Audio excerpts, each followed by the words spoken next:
Stroprok S sú dvojvrstvové dosky z nehorľavej kamennej vlny Rockwool, ktoré sú z jednej strany pokryté bielou netkanou sklotextíliou. Slúžia na tepelnú a akustickú izoláciu stropov garáží, prejazdov alebo pivníc. Montáž dosiek Stroprok S zvládnu dvaja ľudia pomocou základného náradia.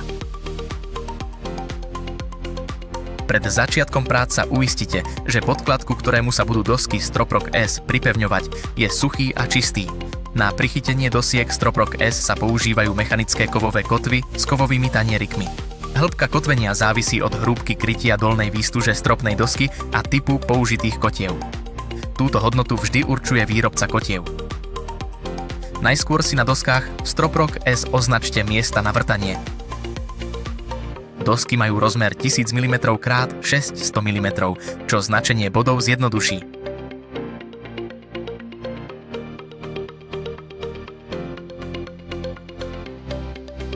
Takto označené dosky postupne prikladajte ku stropu a vrtajte cez izolačnú dosku až do hĺbky uvedenej v odporúčaní výrobcu kotiev. Pri pridržiavaní dosky zaskrutkujte kotvu do podkladu, pričom ju vopred osaďte kovovým prítlačným tanierikom s priemerom 76 mm. Dosky montujte otočené vždy dlhšou hranou pozdĺž dlhšej strany miestnosti. Dosky Stroprok S majú na strane pokrytej sklotextíliou vyššiu hustotu, približne 90 kg na meter kubický. Sú tak dostatočne pevné pre tento spôsob montáže.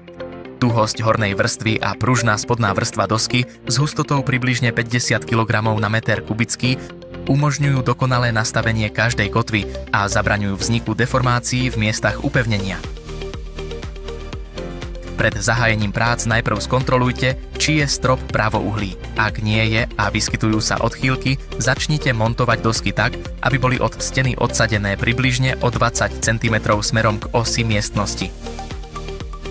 Najprv sa upevňujú celé dosky a až potom sa vzniknuté medzery vyplňajú vhodne zrezanými časťami dosiek Stroprok S. Dosky je potrebné rezať presne pomocou rovného vodiaceho prvku, napríklad vodováhy a špeciálneho noža na kamennú vlnu.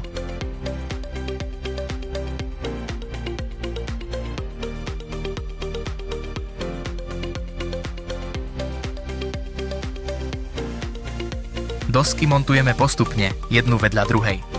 Koniec jednej dosky by mal tesne priliehať k začiatku nadväzujúcej dosky.